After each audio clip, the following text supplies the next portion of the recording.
Okay, hi. So I'm going to be sharing 5 of my activities that I would use in the text versus media in the classroom. So the first one is an in and out Venn diagram that I used.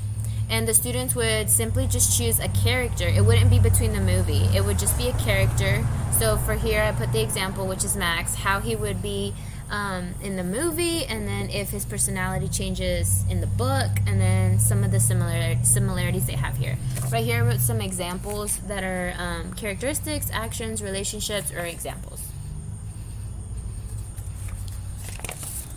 And then the second one, it's also a type of graphic organizer. And so you have your movie on one side and you have your book on the other side. And you have the setting. You would put the setting where the movie takes place and where the book takes place. The characters in both the movie and the book. The events that happen in the movie and the book. And then the theme in each.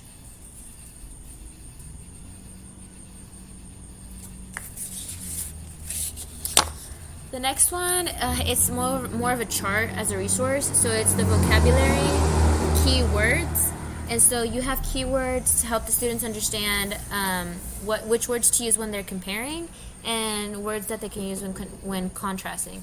So this activity would work if you're having the students make sentences and stuff. They could use these words, or if I wanted to do a class discussion, they would have to choose these words and build sentences comparing and contrasting the movie and the book, but using some words from this bank. The next one is your simple compare and contrast of just the movie itself and the book itself, and then having them list the similarities. And then the last activity, it's more of an evaluation, and I would do this more independently.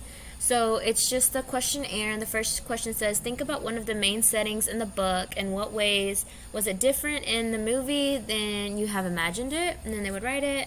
Number 2 is, now think about the main character, how was he or she different than you had imagined. Number 3, think of a character or part of the book that was not in the movie. Give 3 possible reasons why the people who made the movie would leave that part out, which in this case it was a lot.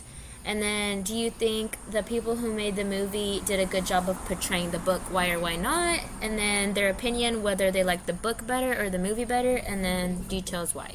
So this would work as maybe an assessment over their understanding of the book and the movie and their differences. Or you could just have them do it just as a regular activity and then share it with the class.